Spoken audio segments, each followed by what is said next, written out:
Bonjour mes chers élèves.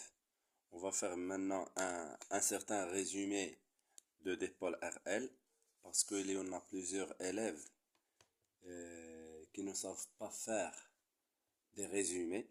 Alors, bien sûr, le cours est déjà sur la chaîne. Essayez de revoir le cours. Et maintenant, je vais vous faire un certain résumé pour apprendre le strict maximum des relations et comment on travaille dans le dépôle RL. Ah, bien sûr, notre chapitre s'intitule dépôle RL. Alors, vous voyez, la composante principale de dépôle RL, c'est la, la bobine. Alors, là, le symbole de la bobine dans un circuit électrique, elle est là. Ah, c'est comme ça. Bien sûr, il est parcouru par exemple par un courant I et la tension entre ces bornes, elle est appelée UL ou bien UR. Ou UL, pardon, ou bien UB. Voilà. Attention, UB. On doit savoir ou bien on doit apprendre l'expression de la tension. La tension UB ou bien UL égale à quoi? C'est LDI sur DT plus petit RI. Alors la relation à apprendre. Bien sûr, je reprends que déjà le chapitre est bien expliqué dans la chaîne si vous voulez apprendre dès le début. Ici, je fais le résumé. Alors, vous voyez, on a deux cas. Soit la bobine, il est idéale. Donc, si la bobine est idéale, donc c'était la bobine idéale, donc elle est caractérisée ou bien parfaite. Caractérisée par R égale 0. Donc, on va voir quoi, s'il vous plaît. Donc, on aura UL égale à quoi? Donc, dans ce cas, UL égale LDI sur DT. Donc, ici, c'est pas la peine de mentionner R parce que R égale 0. Il faut prendre les cas suivants, s'il vous plaît. Et on peut travailler dans le régime permanent. Bien sûr, dans le régime permanent, dans le régime, voilà, le régime permanent, qu'est-ce qu'on a s'il vous plaît? Le régime permanent, DI, bien sûr DIP sur DT, c'est 0. Donc on aura dans ce cas UL égale à quoi? On a ça, c'est 0, donc il nous reste R fois IP. Il faut apprendre ça s'il vous plaît. Donc UL dans le régime permanent, c'est R fois IP. Et vous voyez que on peut dire que la bobine fonctionne comme quoi, s'il vous plaît? Ici, on peut dire que la bobine fonctionne comme un conducteur ohmique. Très bien. Alors, quelles sont les autres relations que vous devez apprendre? C'est-à-dire, bien sûr, vous devez savoir que pour un conducteur ohmique, R, bien sûr, c'est I comme ça dans la convention récepteur, UR, il est comme ça, donc UR égale à R fois I. On peut avoir une résistance par exemple, pardon, de petit r. Donc dans ce cas, U petit r, c'est petit r fois I. N'oubliez pas ça s'il vous plaît. N'oubliez pas à prendre les relations. Alors bien sûr, dans le dipôle RL, l'énergie magnétique emmagasinée dans la bobine, c'est 1 demi L fois I au carré. Ou bien quoi? C'est 1 demi L fois UR divisé par R, le tout au carré. Je rappelle, ce sont les relations à apprendre. Il ne faut pas travailler un exercice sans apprendre ces relations. En passant, à autre relation, c'est la constante du temps, taux. Taux égale à quoi dans le dipôle RL? C'est L divisé par R plus R. On peut avoir, d'après cette relation, la majorité de fois, on peut déterminer l'expression de L qui est égale à taux fois R plus R. Très bien. Alors, autre relation, c'est quoi s'il vous plaît? C'est IP. I au régime permanent égale à quoi? C'est E divisé par R plus R. Donc, d'après cette relation, équivalent à dire quoi? Si on cherche, d'après cette relation, si on cherche ce petit R, on va faire passer tout ça vers l'autre côté et IP vers l'autre côté. Donc, on va voir R plus R égale à quoi? C'est E divisé par IP. Et on va faire passer ce grand R vers l'autre côté. Donc, on aura quoi? On aura petit r, c'est E divisé par IP moins grand R. Tout ça, il faut l'apprendre, s'il vous plaît. Avant de commencer les exercices, il faut bien apprendre le cours. On peut travailler, on peut utiliser encore UR max ou bien UR au régime permanent. Pardon, UR au régime permanent, c'est-à-dire URP. Donc UR c'est R fois IP. Donc d'après cette relation, on peut trouver R par exemple, c'est UR divisé par IP. Quoi encore? UR max ou bien URP, c'est R fois E divisé par R plus R. Donc on peut trouver l'expression de petit r. Alors on va changer les places de R plus R et R max. Et que va dire quoi s'il vous plaît? R plus R égale à R fois E, pardon, divisé par UR max. On va faire passer ce R vers l'autre côté. On aura petit r, c'est R fois E divisé par UR max ou bien UR au régime permanent moins grand R. C'est une bonne relation. Si vous parvenez à suivre, vous pouvez utiliser, vous pouvez gagner plusieurs points. Donc on peut ici même factoriser par R. On aura quoi? On factorise par ce R. Donc il reste ici E par UR max moins 1. Donc très bien. Donc voilà les relations à apprendre. Autre relation s'il vous plaît ou bien autre astuce, c'est on a les courbes. Si on a les courbes s'il vous plaît. Essayez d'apprendre s'il vous plaît. Si on a les courbes exponentielles, soit la courbe il commence par 0, il atteint une valeur qui est au régime permanent. Bien sûr ici on a deux régimes. Voilà. Je mentionne pas ce qu'on a ici, ce qu'on a ici. Donc vous devez savoir qu'on doit travailler au régime permanent. Voilà les astuces à apprendre. On doit travailler au régime permanent. Et on peut utiliser taux comme suite. On peut déterminer taux. Bien sûr, vous voyez, j'ai pas mentionné la grandeur ici. Bien sûr, toujours T c'est en secondes ou bien milli. Mais ici, j'ai pas mentionné pour ne pas figer sur cette grandeur. N'importe quelle grandeur ici, donc je peux travailler au régime permanent. Alors, ce qui est nécessaire, c'est que si la courbe, il tend vers 0, donc il se peut qu'il commence par une valeur positive et décroît vers 0. Donc ici, nécessairement, il y a une question dans l'exercice où vous pouvez utiliser cette valeur. Il faut bien faire attention. Si la courbe ne commence pas par 0, il faut utiliser cette valeur où la courbe ne commence pas par 0. Par exemple, dans le dipôle RC, pour I, cette valeur, il vaut E divisé par R. E divisé par R égale à ça. Même on peut avoir des valeurs qui ne commencent pas par une valeur positive, qui commencent par une valeur négative et croient vers 0. Même chose pour I. Ici, c'est moins E divisé par R. Donc, normalement, ici, je peux utiliser que I à l'instant 0. Graphiquement, c'est moins E divisé par R. Ici, c'est I à l'instant 0, c'est E divisé par R.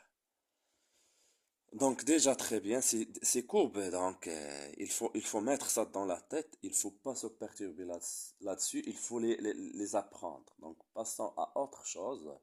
Bien sûr, si on a à trouver l'équation différentielle. Alors les étapes à suivre s'il vous plaît.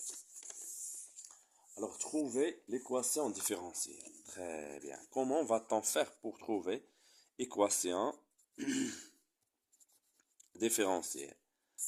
Très bien. Alors, qu'est-ce que je dois avoir ou là, qu'est-ce que je dois apprendre? Alors, une équation différentielle, toujours, il commence par la loi d'addition des tensions, ou bien loi d'additivité des tensions. Alors, cette loi, il dit quoi, s'il vous plaît? Donc, c'est pour cela que j'ai mis cette question.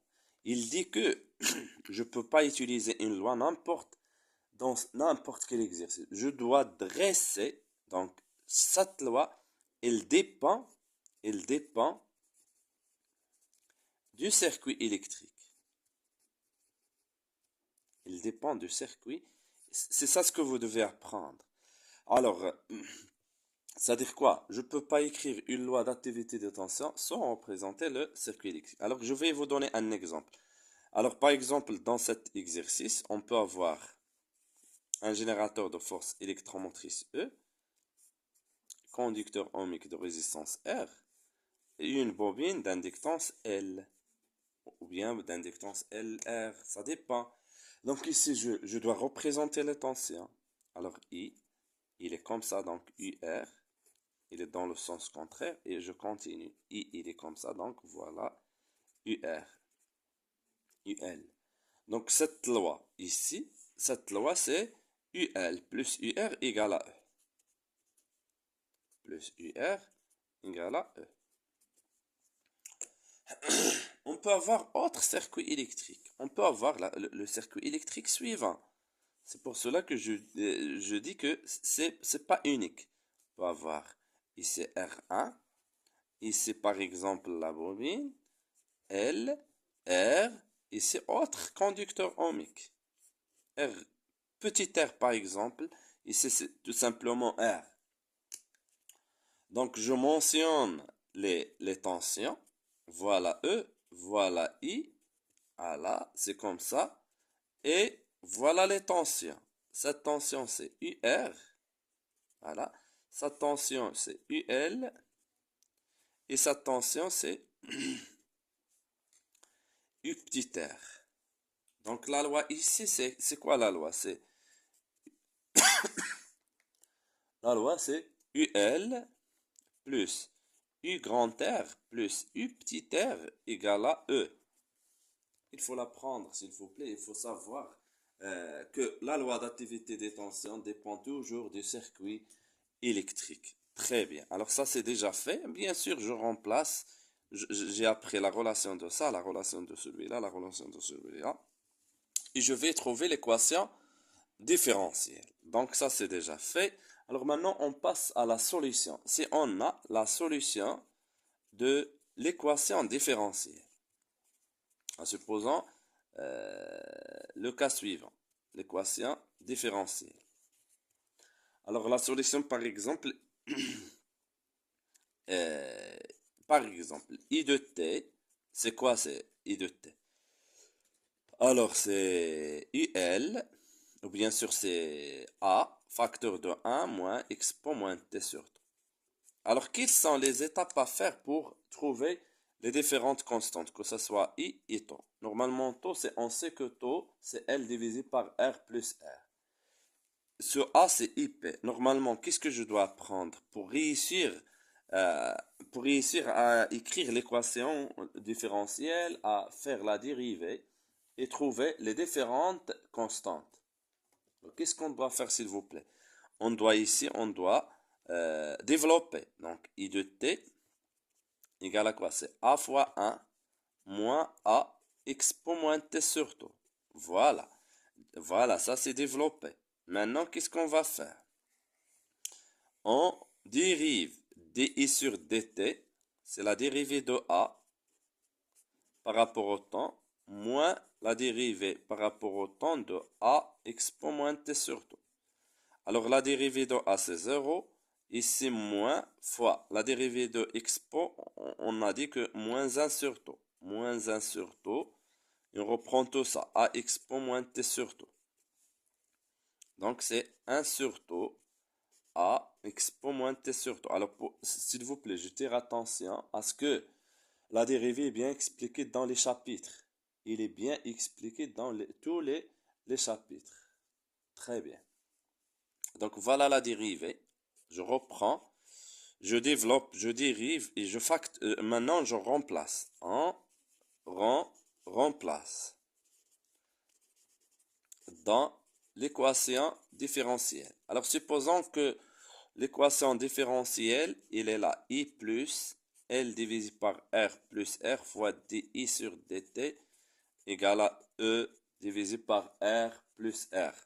Alors si je veux remplacer ce I, je remplace I comme ça par ce I développé. Donc c'est A moins A expo moins T sur tout. Plus L divisé par R plus R fois la dérivée. Alors cette dérivée égale à quoi? DI sur elle est là. C'est 1 sur tout A expo moins T sur tout égale à E divisé par R plus R. Alors la suite s'il vous plaît, qu'est-ce qu'on va faire? Voilà. Alors maintenant, je reprends, je développe, je remplace et je factorise par l'export, tout en faisant passer ce A vers l'autre membre, ou bien l'autre côté de l'équation. Ou bien je peux passer ce E divisé par R plus R vers A. Donc on va factoriser par l'expo qui est là. A expo moins T sur tout. Alors, moins T sur tout, et ici c'est A expo moins T sur tout. Ici il nous reste moins 1.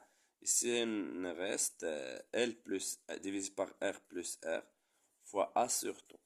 Qui égale à quoi? E divisé par R plus R moins A. Donc, on dit que ça égale à 0 et ça égale à 0. Et voilà, on peut trouver l'expression. Donc, voilà, dans le dipôle RL, juste une dernière remarque. Si on a, à vérifier les deux courbes, par exemple, si on a les deux courbes suivantes, et par exemple, comme ça. Voyons voir. Le circuit électrique, il est là. Alors normalement, ça c'est E. Pour visualiser les tensions électriques, alors voyons voir s'il vous plaît. Voilà le circuit électrique, les deux courbes. Alors toujours cette courbe qui est constante, c'est E. Et ça c'est UR. Pour vérifier que cette courbe, par exemple, c'est de UR, qu'est-ce qu'on va dire? Alors on va dire que UR à l'instant T, la loi d'Ohm, c'est R fois I à l'instant T. Et on travaille à l'instant 0. UR à l'instant 0, c'est R fois I à l'instant 0. Et ce I à l'instant 0, c'est 0. Parce qu'on vient de fermer l'interrupteur. Et I, on a vu que c'est une fonction continue. Voilà. Voilà. Voilà. Dans toujours cette remarque, si on a à trouver l'expression de UL. Dans le dipôle RL, trouver l'expression de UL. Toujours, il faut penser à la loi d'addition des tensions. D'addition des tensions. Alors, par exemple, lors on a que ça soit UL plus UR égale à E, ou donc on peut égale à 0, donc on peut dire que UL égale à moins UR. Et déjà, on a l'expression du UR, ou bien UL plus UR égale à E. Donc, et on peut déterminer l'expression de UL qui est égale à ce E moins UR. Voilà. Alors, espérons que vous reprenez cet résumé pour que vous puissiez apprendre les relations principales.